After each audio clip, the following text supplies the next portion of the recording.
Here's what I don't get about the whole going after me for my mental health, also trying to label me a domestic abuser, at the same time labeling me a delusional, having grandiose thoughts. These are the words they use, psychosis. And then at the same time, Kirsten and my dad's helping her with these OFP orders because I'm investigating my mother's murder. They're going after me as a domestic abuser. Now, when all this started, when 3 months after she filed, or before she filed her OFP, Kirsten, this is Miller's birthday, which she dropped the girls off at my house. I had a cake and a party for Miller, and I invited Kirsten in. This is July 26th of 2022.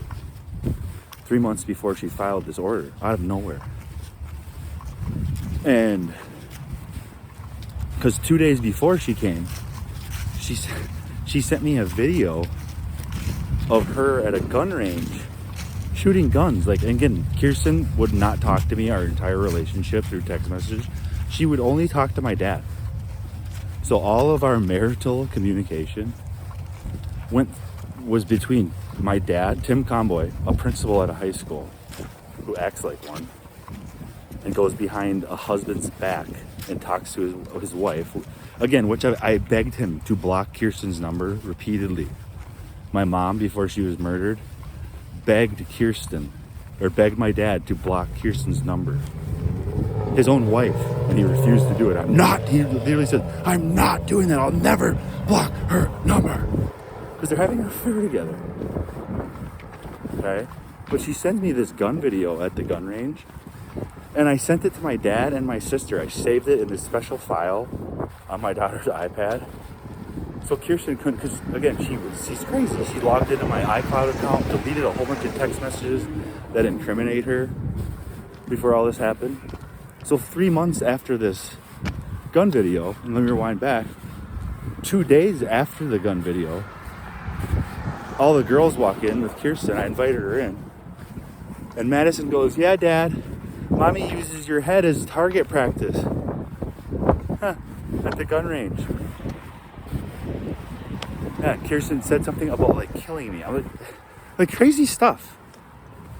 So, and then 2 days before that, I sent my dad and my sister a video of this gun video.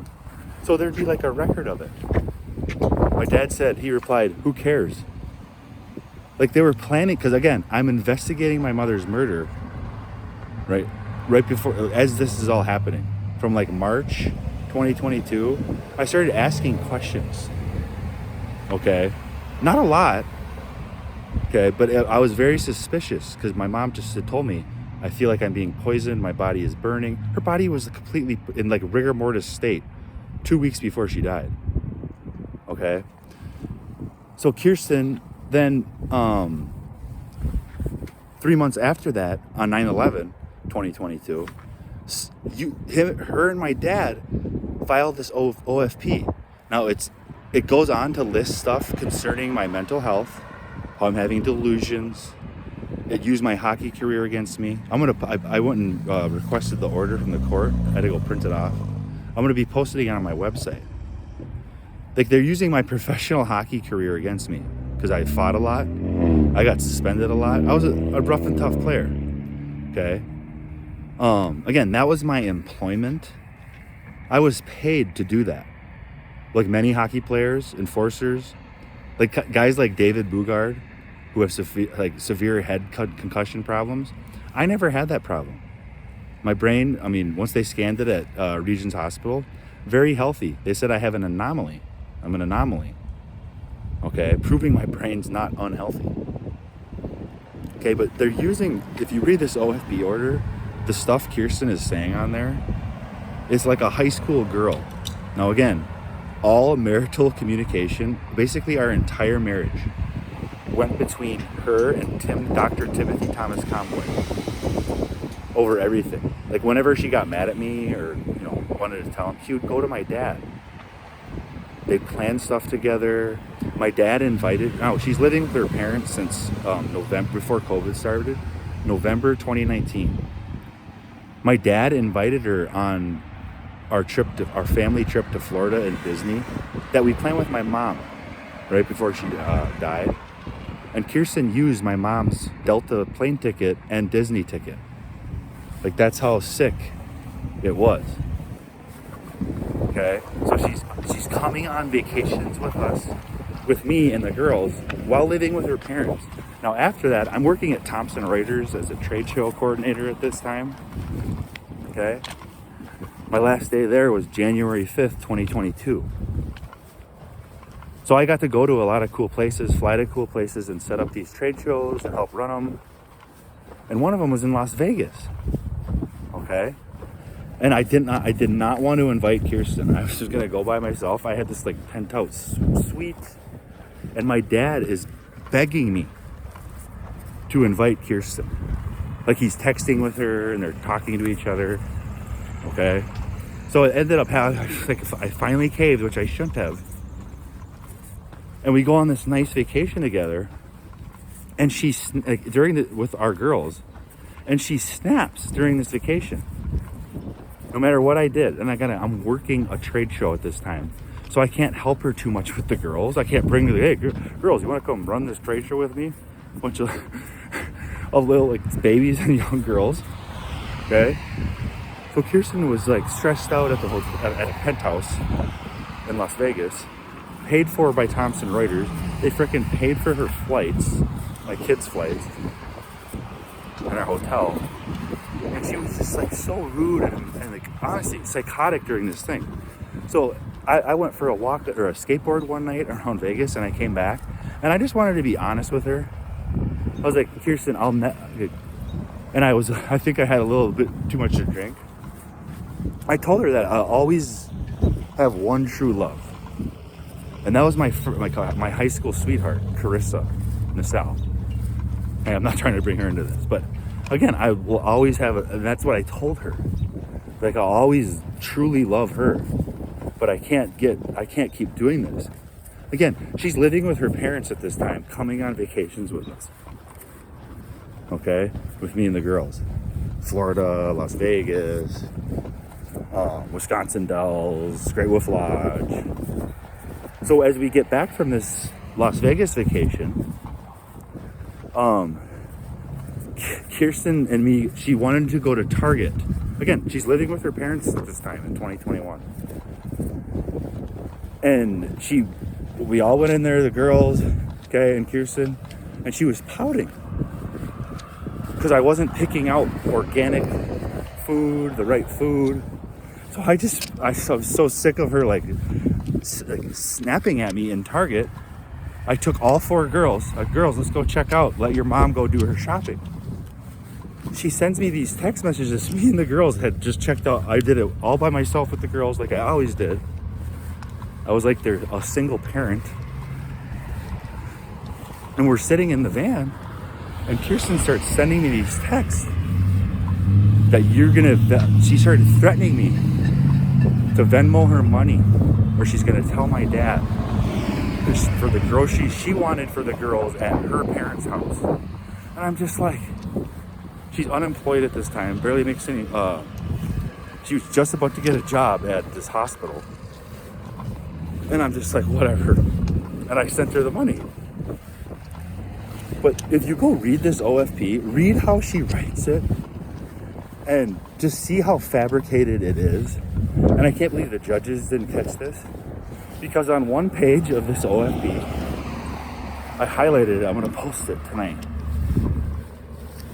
She says, Andrew never shared finances with me our entire relationship. This is absurdly false. 2 pages later on this OFP, she said, Andrew came home frantically, acting in I think it was like a crazy or a manic state, she said, looking for his checkbook because he was having his Thomson Reuters paychecks being directly deposited into my bank account. Yeah, because she was supposed to pay all the bills. I was the one who would pay the bills. And if I didn't have enough money, I would ask my dad, you just send me some money. So I always took care of the bills. Kirsten never did. She didn't pay the mortgage, any of the electric or internet, or any of the bills at the house.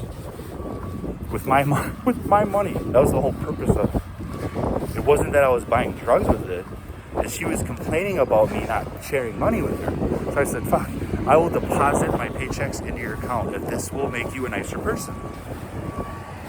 So that's what happened. So on one page of this OFB, she's telling the court, Andrew has never shared finances with me. 2 pages later, she says, Andrew is having his paychecks directly deposited into my bank account. Now, in this OFP, it talks about how she left me, which is true, but she abandoned me and the girls way before this date she said in the OFP. She said in 2022, right before she filed it, she changed her address with the U.S. Postal Service and on her license to her parents' address in 2019. And how can I prove this, that she changed her address was her parents' before the date she said she moved out of our not marital home, because I bought it before we were married. Okay? Well, she got a ticket from Apple Valley Police Department in 2021. In August of 2021, or November, I think. 9 months after my mother was murdered. She ran a red light. Okay? Or something. It was a light violation or a traffic violation. Now, what address does it say on this ticket? It says her parents' address. That's in 2021. Now, in multiple court documents, she's saying she moved out from the home in 2022. One said September of 2022 when she filed the OFP. Another one I think said March of 2022. She's giving wrong dates for all of this. Okay? And it proves it by literally a ticket by Apple Valley Police that she wasn't living at this house. She would come stay for a couple days and then go back to her parents for months, texting with my dad, arranging the stuff with the girls. It's just like, so I wish people understand. And I don't have many friends. I don't. That's one of the things she put in there is Andrew has no friends. I have a few friends, but not many good friends that I can trust. So I didn't talk to any other people about this besides my mom. Okay? And my dad, the one who's literally behind the scenes having an affair with my wife and against his wife. Now, this isn't the first affair my dad's had. He had an affair when we were all little children with multiple women, but one of them was Sandy Sandberg. Because I remember my mom found their love letters between each other in his dresser drawer. He would help Sandy Sandberg take her, after the high school hockey games, take the cash out to her car, give her a kiss, hug. And who knows what else they did, because Sandy Sandberg was sending him all these love letters. And when you get multiple love letters, that means somebody's sending them back. So that's one affair my dad had against my mom, on top of Kirsten. Okay? So I wish people understand what I went through, the hell I went through, the marriage that I went through. That was basically my dad running my marriage with Kirsten. And we can't even call it a marriage because she abandoned the marriage in 2019. We were married in 2018. I bought the house in 2017. Do you know why she wanted to get married? Because Kirsten wanted health insurance because she had a sore tooth. You know what our wedding was? It was at a Shakopee courthouse. Her mom and my mom were there as witnesses because you need 2 witnesses. That's who showed up to our so-called wedding because Kirsten needed an insurance. Now, right now, she's on temporary and needy family assistance with the state of Minnesota and Dakota County because she has no or little income. And she's alleging that she's a victim of domestic abuse. Her father makes about $150 an hour driving a dump truck. Her mother is employed, okay? They live in a household that has about $300,000 in income, which she has to report with whatever household, especially if it's with your own parents. You have to report that income because they're helping support our children by just letting them live there, and that's rent, which she doesn't have to pay. She doesn't have to pay the bills. Okay. Now on top of this, when we got married, about a year into our marriage, Steve, her dad, told both of us at the cabin, hey, I put both your names on our properties in case anything happens. It was Kirsten, Michelle, and Nate and me. That's whose names were put on these deeds to the cabin and their house in Inver Grove Heights, which combined are worth over $1 million, which she did not report or disclose in our divorce. Okay, but she somehow ended up, Judge Knutson awarded me the home, but awarded her damages to the home she abandoned and a home that I bought before we were married. She was awarded $86,000 for damages. There was no damages to the house. It actually went up in value. You know what that house, and she refused to sign any paperwork to let me sell it. So the judges in Kirsten, the judges of Dakota County, because they're so brilliant, okay, they are the ones that had my house go into foreclosure, which I got zero profit from it. Kirsten could have had $50,000 from it if she just signed the paperwork. I bought this house for $280,000 before we were married in January 2017, because I had a settlement from my broken hand in hockey that they're using against me as mental unstable. Okay, so this house sold for $475,000, I believe, $425,000 or $475,000. We both would have made $50,000 profit after paying off the principal if she would have just signed this form. Okay,